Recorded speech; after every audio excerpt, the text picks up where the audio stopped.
For 25 years, Israel's Gaza policies have been motivated not just by security concerns, but by efforts to exploit the Palestinians' energy reserves.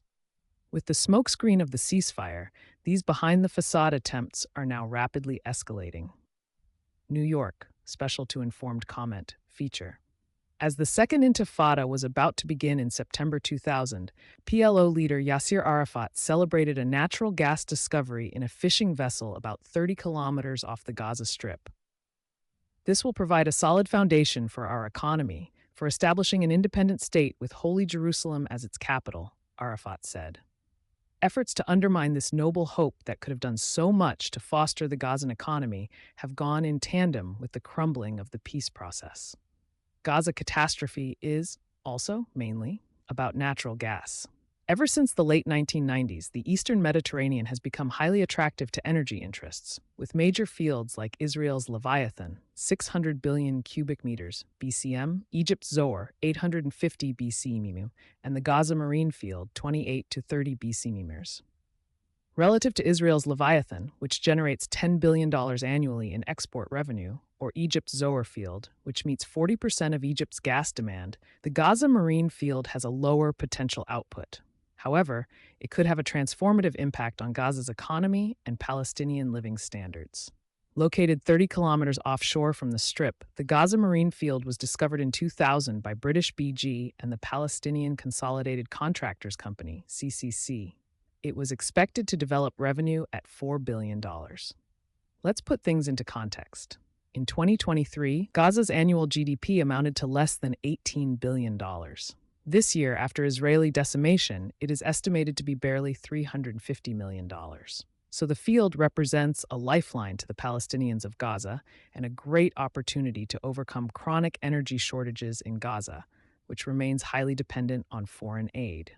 With its natural gas industry, Egypt was to serve as the onshore hub and transit point for the gas. The British BG Group was to finance the development and operations in return for 90% of the revenues. The Palestinian Authority, PA, would receive just 10%, plus access to adequate gas to meet their needs. It was a colonial-style profit-sharing deal. But Israel, too, wanted a cut. In 1999, PM Ehud Barak deployed the Israeli Navy in Gaza's waters to impede the PA-BG deal. Israel demanded the gas to be piped to its facilities at a below-market level price, and control of the revenues faded for Palestinians, ostensibly to prevent the monies from being used to fund terror. In 2005, when Israeli PM Ariel Sharon was focused on disengagement from Gaza, BG signed a memo with the EGAS, Egyptian Natural Gas Holding Company, to sell the gas there. But that deal was subsequently foiled when British PM Tony Blair intervened at the last minute to plead the Israeli government's case to BG, allegedly following a request from Ehud Olmert, Sharon's successor as PM. In the new deal structure, the gas would be delivered to Israel, not Egypt, and the funds would first be channeled to the Federal Reserve Bank in New York for future distribution, ostensibly to preempt financing of terrorist attacks. Unsurprisingly, BG was a major client of JP Morgan, the U.S. financial giant that subsequently paid Blair millions of dollars as a senior advisor. That's why Blair is now back in Gaza, where he senses even bigger opportunities. These ploys killed the prospects for a limited Palestinian budget autonomy and the Oslo Accords, while a path was paved for new wars, which would then be blamed on the Palestinians. When the Hamas-led Palestinian Unity government refused the impossible offer, Israeli PM Ehud Olmert imposed a blockade on Gaza. The economic warfare was hoped to lead to a political crisis and an uprising against Hamas. Gaza's offshore gas reserves. The 2008-2009 war did cause devastation in Gaza, but failed to transfer the control of the gas fields to Israel. So, as the West was swept by the financial crisis of 2008, the Netanyahu government found itself also struggling with an energy crisis. Amid the Arab Spring in the region, Israel lost 40% of its gas supplies and was hit by soaring energy prices, which triggered the 2011 cost of living mass protests in Israel, the largest in decades. By the same token, the domestic turmoil gave Netanyahu cabinets a compelling motive to seek energy sovereignty in Gaza. Ironically, Netanyahu's government was saved by the discovery of a huge field of recoverable natural gas in the Levantine Basin. The Tamar and Leviathan fields were manna from heaven to Netanyahu.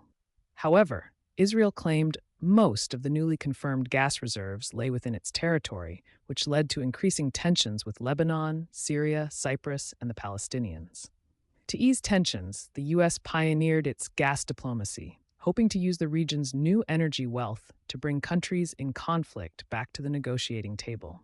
Eastern Mediterranean gas fields, source International Crisis Group. But even before October 7th, the gas diplomacy visions proved inflated. Though discovered years before Israel's Tamar and Leviathan, the offshore Gaza marine gas field remains inaccessible due to Israeli restrictions and thus offers no relief to the people in Gaza suffering under a stifling Israeli siege. In theory, the timing was favorable due to the high energy prices and Europe's need to diversify gas resources. Yet, the Levantine gas ecosystem lacked pipelines out of the subregion, remained dependent on limited gas liquefaction capabilities in Egypt. So progress was frustratingly slow.